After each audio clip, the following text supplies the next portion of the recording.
अस्सलाम वालेकुम, मैं हूं राव फैसल और आप देख रहे हैं मेरा वीलॉग।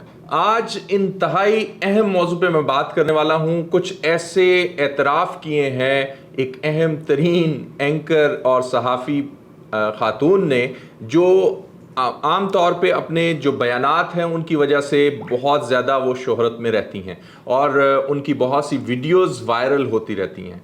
अगर वो किसी टीवी चैनल पे एज ए गेस्ट आएँ तो उनकी वीडियो वहाँ से वायरल होती है। अगर वो कोई बयान दें तब उनका बयान बहुत अहम होता है।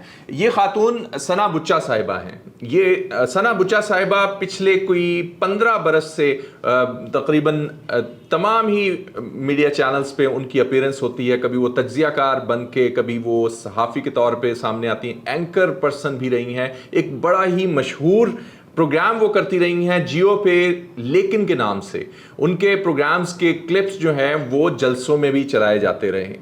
अब बात यह है कि आज इतना अहम बयान क्या है। उन्होंने बहुत बड़ा एतराफ़ किया है और एतराफ़ किसी और के बारे में नहीं है, वो एतराफ़ है नून लीग के हवाले से। एक इतनी बड़ी जमात जो पाकिस्तान की दूसरी बड़ी जमात है, उसके हवाले से उनका बयान सामने आया है जिसने हिला के रख दिया है, हलचल मचा दी है इस बयान ने कि इसको एतराफ़ कहा जा रहा है उन सहाफ़ियों की तरफ से जिन्हें नून लीग की तरफ से लफाफा सहाफ़ी नून लीग के साथ उनको जोड़ा जाता है, नून लीग के साथ उनकी एफिलिएशन जोड़ी जाती है। इनके वो सहाफ़ी जो नून लीग के हवाले से बयानात देते हैं, उनके बयानिए को प्रमोट करते हैं, उनके हवाले से उन्होंने बहुत बड़ा एतराफ़ किया है। 24 चैनल के पे उन्होंने एक प्रोग्राम में अपीयर हुई और उस प्रोग्राम में उन्होंने क्या कहा इस पे मैं बात करता हूँ, लेकिन लेटेस्ट उनकी जो कंट्रोवर्सीज सामने आई थी उन पे ज़रा एक नज़र दौड़ा लेते हैं। सबसे पहले मैं बात करता हूँ उनकी वो क्लिप जो समा न्यूज़ पे वो आई थी, अपीयर हुई थी उस रोज़ जब 17 जुलाई को पंजाब के जो रिजल्ट्स थे, जो पंजाब में सूबाई असम्बली के जो इलेक्शंस थे उसमें एक अपसेट हुआ। उसके बाद उनकी जो मीम्स बनी और फिर वो जो वीडियो क्लिप है अभी आप देख भी रही हैं, ये बहुत ज़्यादा वायरल हुआ था। इससे पहले उनकी एक कंट्रोवर्सी सामने आई जब शाहिद आफरीदी के साथ उनकी तस्वीर बहुत ज़्यादा वायरल की और उनके ताल्लुकात के हवाले से बहुत सी बातें हुई, उसके हवाले से बहुत सी खबरें बनी। अब इनका जो बयान आया है उससे पहले मैं आपको बता दूं कि इनका एक वायरल हुआ था एक क्लिप जो इनके प्रोग्राम लेकिन से वाबस्ता था।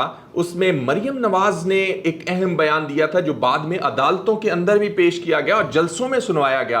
उस बयान ने एक तहलका मचा दिया था। वो एक ऐसा बयान समझा जाता है जो मरियम नवाज की शनाख्त बन गया था।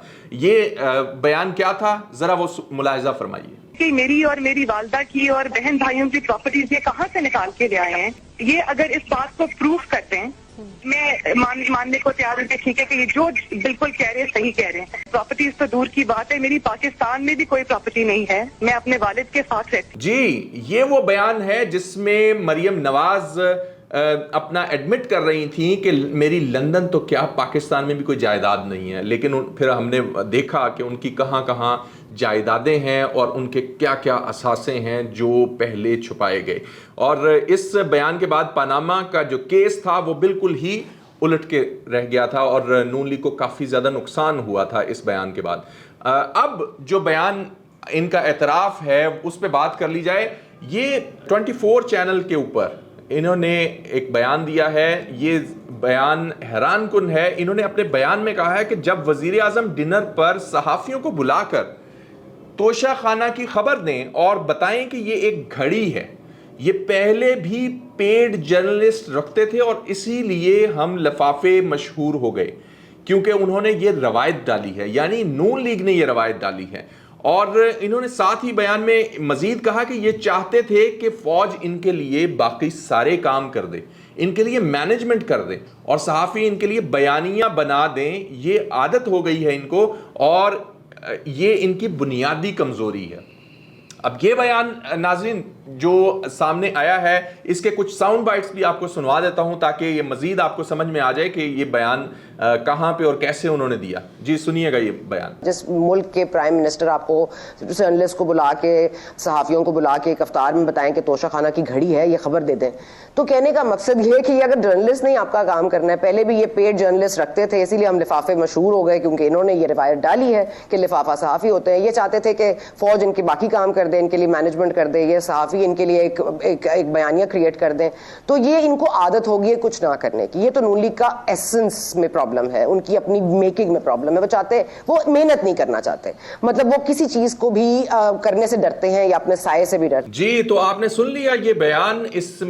اس ویڈیو میں آپ نے دیکھا کہ ثنا بچہ صاحبہ صاف صاف یہ بات اعتراف کر رہی ہیں کہ نون لیگ صحافیوں کو لفافہ دیتی رہی ہے, اور اس ٹرینڈ کی صحافیوں کو لفافہ دینا, ٹوکرا دینا, یہ اس کے موجد بھی نون لیگ ہے, اور یہی ان کی بنیادی کمزوری ہے. نون لیگ اپنا بیانیہ بناتی نہیں ہے, اور اس کے لیے بیانیے کے لیے انہوں نے صحافی رکھے ہوئے ہیں. وہ اپنے چینلز پہ, یوٹیوب چینلز پہ بیٹھ کے مکمل بھاشن دیتے ہیں, اور کس طریقے سے وہ مائنڈ میکنگ کرتے ہیں یہ آپ اچھی طرح سے جانتے ہیں. پچھلے کچھ دنوں میں آپ نے یہ دیکھا کہ شیر کو کتا اور بلی بنا دیا گیا, اور پھر کچھ آپ نے دیکھا یوٹیوب صحافیوں نے نون لیگ کو بہت زیادہ رگڑا, اور نون لیگ کو اسپیسیفکلی ایک خاص نقطے کے تحت رگڑا جا رہا ہے, شہباز شریف کو رگڑا جا رہا ہے, تاکہ نواز شریف کا ایک چانس بنایا جائے کہ ایک گڈ کاپ اور بیڈ کاپ کی جو پالیسی ہے, وہ جو ہمیشہ سے یہ ٹرینڈ میں چلاتے رہے ہیں کہ ایک بھائی جو ہے وہ اسٹیبلشمنٹ کو اگر گالیاں دیتا تھا تو دوسرا بھائی اسٹیبلشمنٹ کے بوٹ پالش کرتا تھا. یہ وہ ٹرینڈ ہے جس کو آگے چلایا جا رہا ہے کہ شہباز شریف کی کرو بہت زیادہ, اس کو چھترول کرو, اور نواز شریف کو کسی طرح سے مسیحا بنا کے واپس لا کے اور اس کو ایک دفعہ پھر نون لیگ کو الائیو کیا جائے. اس حوالے سے یہ جو آج کا بیان ہے ثنا بچہ کا, یہ بہت بڑا اعتراف ہے, کیونکہ بہت سے صحافی ایک بات کہتے, میں نے خود سنے ہیں, آپ نے بھی سنے ہیں, کہ بھائی لفافے کا آپ الزام تو لگاتے ہیں, لیکن وہ لفافہ ملتا کہاں ہے, کون لیتا ہے, کس طرح کا ہوتا ہے وہ لفافہ, وہ کیسا ہوتا ہے وہ ٹوکرا جو ہم پہ الزام لگائے جاتے ہیں. تو آج ثنا بچہ صاحبہ نے بالکل اعتراف کر لیا ہے کہ یہ لفافے اور ٹوکرے کی سیاست نون لیگ کے علاوہ کوئی بھی نہیں کرتا. تو آج کے بعد یہ بات تو اب ایک ثابت ہو گئی ہے کہ اب ایک ایک کر کے ان لفافہ صحافیوں کو سامنے آنا پڑے گا اور اعتراف کرنا پڑے گا کہ ان کو نون لیگ کی طرف سے لفافے ملتے رہے, نون لیگ کی طرف سے انہیں نوکریاں ملتی رہی, نون لیگ کی طرف سے ان کو ٹوکریاں ملتی رہی, اور اس تمام ٹرینڈ کی موجد جو ہے وہ نون لیگ ہے. تو یہ تمام وہ تفصیلات ہیں جو اس وقت وائرل کر رہی ہیں. یہ ویڈیو بہت زیادہ اس وقت وائرل کر رہی ہے. ثنا بچہ صاحبہ کی یہ ویڈیو جو ہے اس وقت تھاؤزنڈز میں نہیں ملینز میں دیکھی جا رہی ہے, اور لوگ دیکھ رہے ہیں کہ کیسے ہمارے پاکستان میں یہ امپورٹڈ حکومت جو ہے اس نے کس طرح سے صحافیوں کو اپنے بیانیے کے لیے رکھا ہوا ہے, اور یہ کیا چاہتے ہیں کہ اسٹیبلشمنٹ, ہم نے کچھ نہیں کرنا, ہمیں اسٹیبلشمنٹ بنی بنائی پکی پکائی کھیر دے دے اور ہم اسے کھاتے چلے جائیں, ہم اپنی سیاست کو چمکاتے چلے جائیں. پنجاب میں ایسا بائی دا وے پہلی بار ہوا ہے کہ جو پی ٹی آئی نے جو 17 جولائی کو کر کے دکھایا ہے, پہلی بار عوامی مینڈیٹ نے یہ ثابت کیا ہے کہ پاکستان میں بھی عوام اگر باہر نکل آئے تو نہ اسٹیبلشمنٹ کی کچھ چل سکتی ہے, نہ ہی کسی اور کی کچھ چل سکتی ہے. اگر ڈنڈا اٹھا لے عوام تو پھر جھنڈا عوام کے ہاتھ میں ہوگا, جھنڈا کسی اور کے ہاتھ میں نہیں ہو سکتا. تو یہ ناظرین آپ کے ساتھ میں نے شیئر کیا کہ ثنا بچہ کی کون کون سی ویڈیوز امپورٹنٹ جو ہیں وہ ہمارے سامنے ان کی وائرل ہوئیں, ان کے کتنے سکینڈلز بنے, کیا کیا ان کے حوالے سے ان کی تصاویر کے اوپر کیا کیا میمز بنے. تو اسی تفصیلات کے ساتھ میں اجازت چاہتا ہوں نیکسٹ ویلاگ تک, تب تک کے لیے اجازت, اللہ حافظ.